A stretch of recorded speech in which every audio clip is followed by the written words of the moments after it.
Sobat Mahasiswa, pada video pembelajaran ini saya akan memaparkan materi mengenai subjek hukum dan objek hukum. Materi pertama yang akan saya bahas yaitu subjek hukum. Subjek hukum berasal dari bahasa Belanda yaitu Rechtssubject atau dalam bahasa Inggris yaitu Law of Subject, di mana segala sesuatu yang menurut hukum dapat mempunyai hak dan kewajiban. Menurut pendapat para ahli yaitu menurut Marwan Mas, segala sesuatu yang menurut hukum dapat menjadi pendukung atau dapat memiliki hak dan kewajiban. Sedangkan menurut Sudjono Dirjosisworo, subjek hukum atau subjek van en recht yaitu orang yang mempunyai hak manusia pribadi atau badan hukum yang berhak atau yang melakukan perbuatan hukum. Pada dasarnya, orang sebagai subjek hukum dimulai sejak ia lahir dan berakhir setelah ia meninggal dunia. Namun, ada pengecualian menurut pasal 2 KUH Perdata.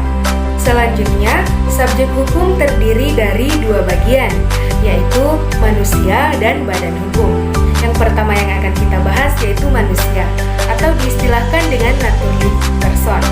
Dalam hukum perdata dikatakan bahwa setiap orang yang mempunyai kedudukan yang sama selaku pendukung hak dan kewajiban.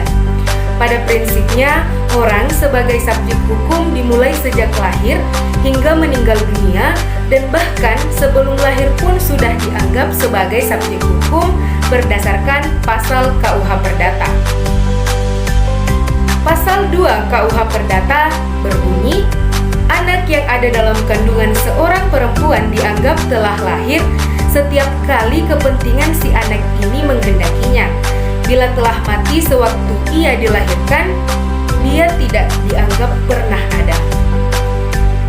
Menurut Kitab Undang-Undang Hukum Perdata pasal 1330 menentukan mereka yang oleh hukum telah dinyatakan tidak cakap untuk melakukan sendiri perbuatan hukum, yaitu pada pasal 1330 KUH Perdata 1. Manusia yang belum mencapai usia 21 tahun dan belum kawin. 2. Manusia biasa yang berada di bawah pengampuan atau diistilahkan dengan kuratele. 3. Istri yang tunduk pada BW. Menurut Wirjono Prodjodiporo, dalam bukunya Asas-asas Hukum Pidana di Indonesia mengatakan bahwa dalam pandangan Kitab Undang-Undang Hukum Pidana KUHP, yang dapat menjadi subjek tindak pidana adalah seorang manusia sebagai oknum. Alasan manusia sebagai subjek hukum itu apa sih? Nah, alasan manusia sebagai subjek hukum adalah 1. Manusia mempunyai hak-hak subjektif dan kewenangan hukum. 2. Pada dasarnya mempunyai hak, namun tidak semua manusia mempunyai kewenangan dan kecakapan untuk melakukan perbuatan hukum. Yang kedua adalah badan hukum atau diistilahkan dengan Rechtsperson. Dalam pergaulan hukum di tengah-tengah masyarakat, ternyata manusia bukan satu-satunya subjek hukum atau pendukung hak dan kewajiban, tetapi masih ada subjek hukum lain yang sering disebut sebagai badan hukum. Menurut Molengraaf, badan hukum pada hakikatnya merupakan hak dan kewajiban para anggotanya secara bersama-sama dan tidak di dalamnya terdapat harta kekayaan bersama yang tidak dapat dibagi-bagi. Sedangkan menurut R. Subekti, badan hukum adalah suatu badan atau perkumpulan yang dapat memiliki hak-hak dan melakukan perbuatan seperti seorang manusia, serta memiliki kekayaan sendiri. Selanjutnya yaitu badan hukum terdiri dari dua jenis, yaitu badan hukum publik dan badan hukum privat. Badan hukum publik atau secara umum seperti negara, provinsi, koperasi, dan lain-lain. Badan hukum privat atau secara pribadi seperti perseroan terbatas, pemerintah pusat, instansi pemerintahan, dan lain-lain. Adapun syarat-syarat untuk menentukan adanya kedudukan sebagai suatu badan hukum adalah: 1. Adanya harta kekayaan yang terpisah. 2. Mempunyai kepentingan sendiri. 3. Mempunyai tujuan tertentu. Dan yang keempat adalah mempunyai organisasi yang teratur. Untuk lebih detailnya, badan hukum sebagai subjek hukum jika dibahasakan secara sederhana yaitu: 1. Mempunyai hak dan kewajiban. 2. Dapat digugat atau menggugat di depan pengadilan. 3. Mempunyai harta kekayaan sendiri. 4. Perkumpulan orang atau organisasi. 5. Dapat melakukan perbuatan hukum dalam hubungan-hubungan hukum. Dan yang terakhir adalah mempunyai pengurus. Materi yang kedua yaitu objek hukum.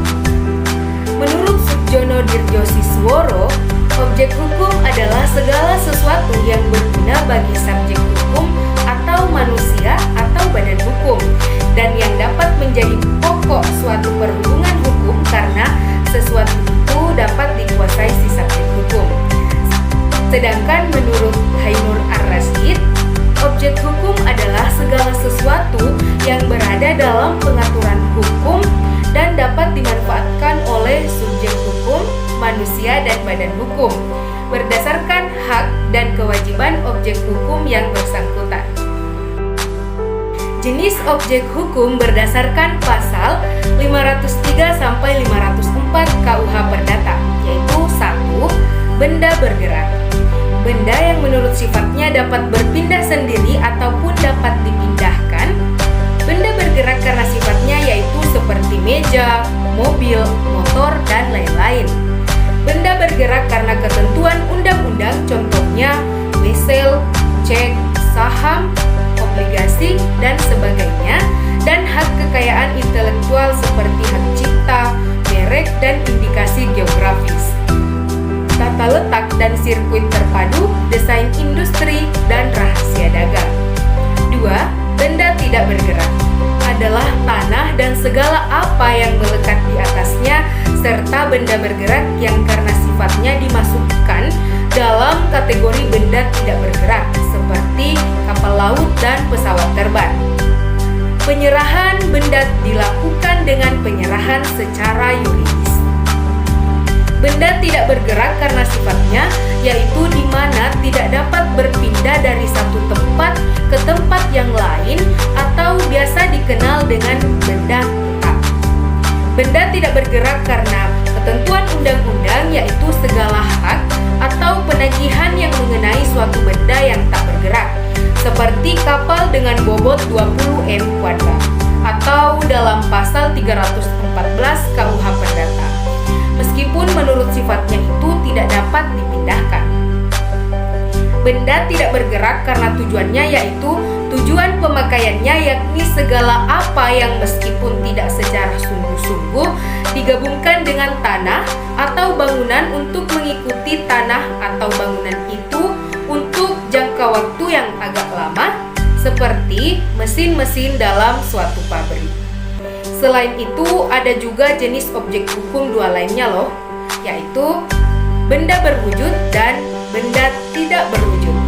Benda berwujud yaitu segala sesuatu yang dapat diraba oleh panca indera, contohnya buku, rumah, listrik, dan lain-lain.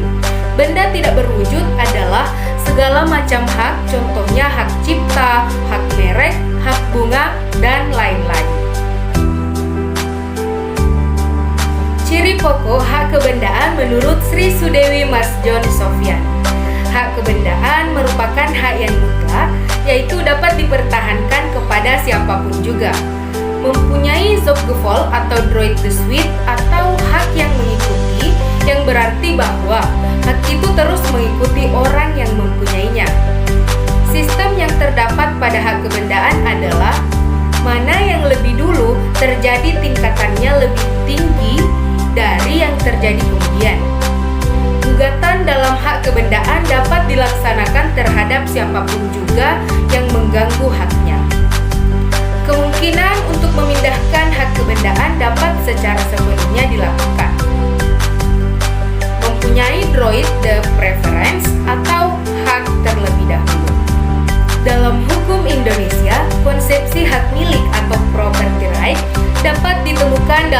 pasal 570 KUH Perdata yang menyatakan bahwa hak milik adalah hak menikmati kegunaan sesuatu kebendaan dengan leluasa dan untuk berbuat bebas terhadap kebendaan itu dengan kedaulatan sepenuhnya asal tidak bersalahan dengan undang-undang atau peraturan umum yang ditetapkan oleh suatu kekuasaan yang berhak menetapkannya dan tidak mengganggu hak-hak orang lain. Kesemuanya itu dengan tak mengurangi kemungkinan akan pencabutan hak itu demi kepentingan umum berdasarkan atas ketentuan undang-undang dan dengan pembayaran ganti rugi.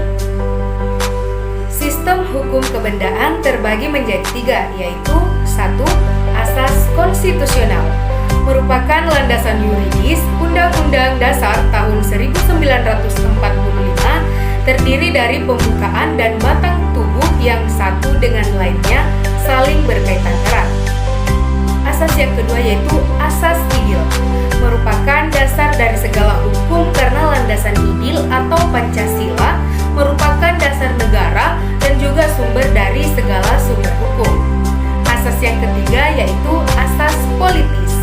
Asas ini berkaitan dengan arah politik hukum nasional.